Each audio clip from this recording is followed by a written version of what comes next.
Meche todo mitole mikudo zanzan. Egbe yin tatagbe azan konkwa tongo gbera idosun ome. Mime yin agbokwe gbe tonle minado mi dojiro asupa siposi akpakoyo homesin pedinawa. Me mina mo dojiro asimito alo sumito ekona ko idomido homesin ni omeo. Mime makaudo asu al mime maudo asia. Mina mo dojiro mina yin agbenu me na do hodor mi alu me na ba mi mina yin agbenu ye. Ekaloje mini tenko boblo dede. Eka ya kwesi akpakoyo we membele o minado no kumblojiro aito ni rote. Mama na zan akwe bobo na so akwero no me amadu na so akwedoa. Eka yin na mena organisi akpakoyo mimo uve debu no we membele o. Azosi akpakoyo minado mi kumblojiro no mi mado no kunton agege na ajero azome. Alo pie mi mado no kunton ina semido onu mo konton mi ni bo tunojiro mi ni ya ro ateji mo na blo mo put konton kula wa jije po. We kwi mi kana zan we kwi tantongo mi me yin agbo suka meton le minado mi kumblojiro erudidojiro asupa sikosi akpakoyo minato gantown. Bo fifa na wa ko domitome ni me makado aso al mi me mado asia erudoloji nu mo konton mi na di blind pipe todo igbe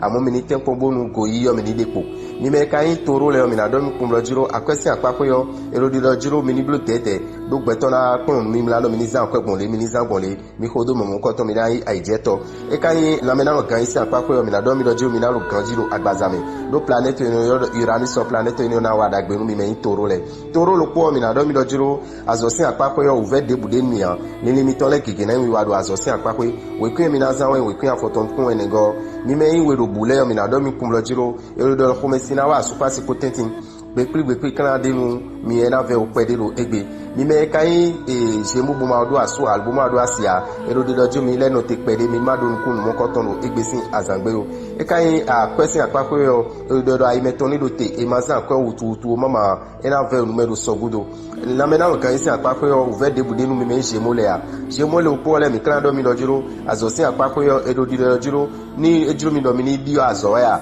alumina don nu yo de vo azo mi ton sin apapwe alo ajo mi ton sin apapwe yo edonu mo koton mi blo dagbe na tin mi we kwen mi kana zan we kwen we go mi me yin agasale mi na do mi kumlojiro mi ni tunojiro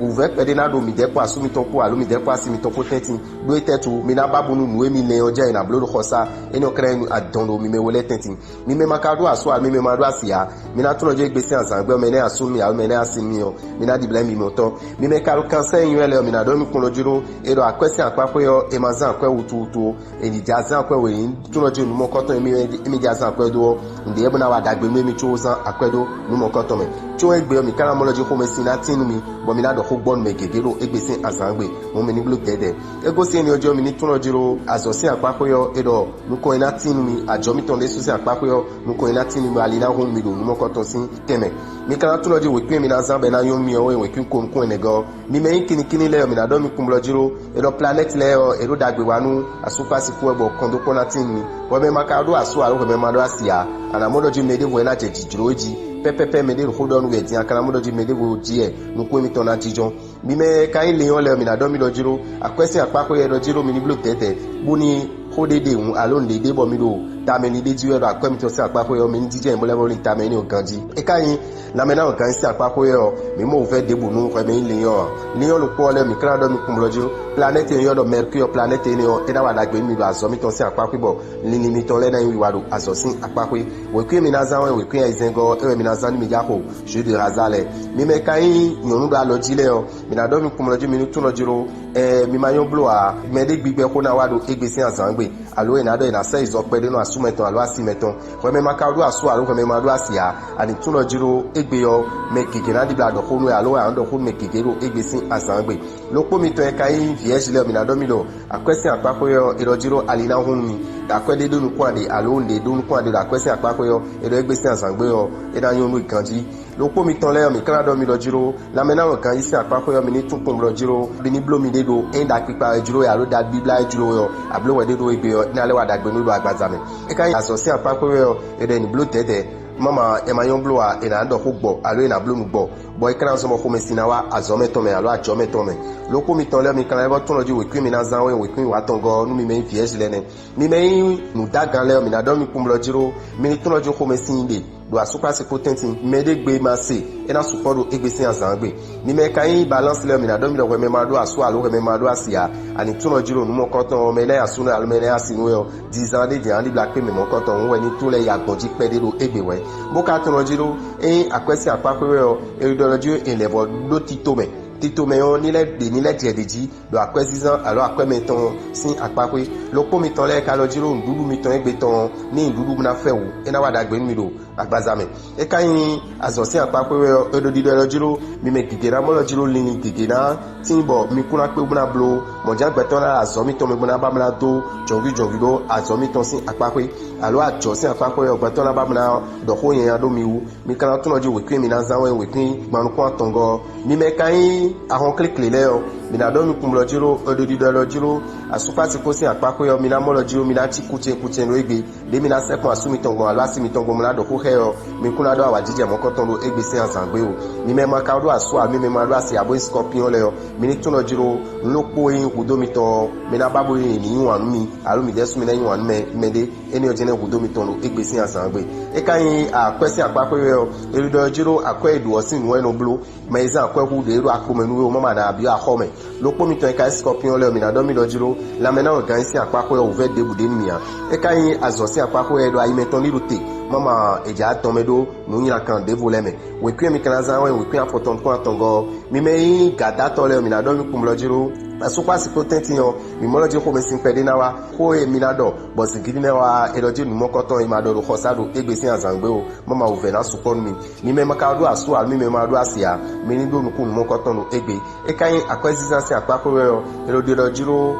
ni le ko isok ganji we cho zan kwe mama e na de akweton hu de legbo do egbe sin azangbe mi kana tu lo je ko me sin pede na tin do egbe komesi oni maka do tagbal mi dinwo mi yo mi na disapede alo mi na kan ozo pede no yo do sport ina wada gbe ni e kayin azosin apapọ yo erudido jiro lini gege ti mo mi na do azosin apapọ lini ni ole kan lini gbagbe gbe dan so ma zo mi ton ala jo mi ton ina level do nkan yi we kwe mi kan zan we kwe wo lo pogo mi me ye we so gban le mi na do mi kun lo jiro asupa si potenti yo mi mo lo jiro awajije de din le egbe sin asangbe ya mi me maka do aso mi me ma do asia mi mo lo jiro me na asumi alo me na asimi o mi kuna mo nu mo koton amo me de mi na mo do egbe o mi na tun lo jiro gbe to de ekunbo so kwa zan ton mi po mi kuna level jo mi de do e kayin akwesi apapọ yo e lo tadagbe de ni mi town boy level jiro mi bo mi ja ho dogon gba ni ole lo torisin le o mi na mo lo jiro du de jinal wo tin mi we kwi mi kana zan e we kin afoton kun enego mi kana level tun lo jiro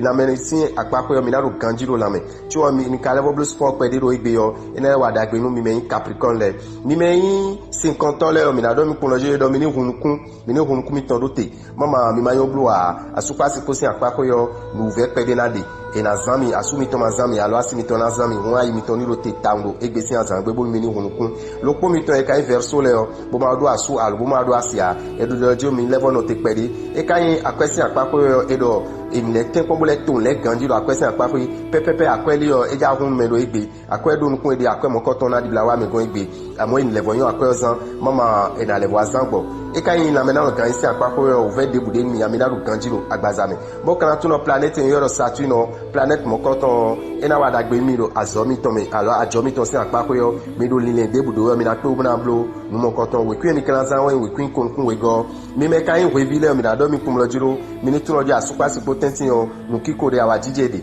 lo po mi ton le mi kan ever tun kum lo jiro mi me ma do asu al mi me ma do asia mi na di black pe me na asu mi al me na sin mi oro egbesin azangbe e kan akwesi apako yo ideology eja honde won ni ta mi kon kanji we tro de akweton bo khonu mokoton mo me na khonu fu bo ikun kana le vo yin mo na yin jon mo na wa dagbede ni me o lo po mi ton e kan poisson le o mi na do mi lojo planet yo do Uranus po soleil po planet mokoton le o e na remi ganji lo agbazan bo mi na do ganji bo kana go tun lojiro azosin apapo yo mi na mo lojiro de mi lendo azo na ya inu kongbon alo de mi lendo mi na ya sanu gbon nu mokoton ekuna imodo egbesin azangbe o amotu ozan akuja yo no mi lebo na blood ajo mi ton ala zo mi ton si apapo yo mi na pe obuna yin bibloto we kwe mi kana za we kwe afoton kun we go da me o rabitan sin be mi sisito ina chemi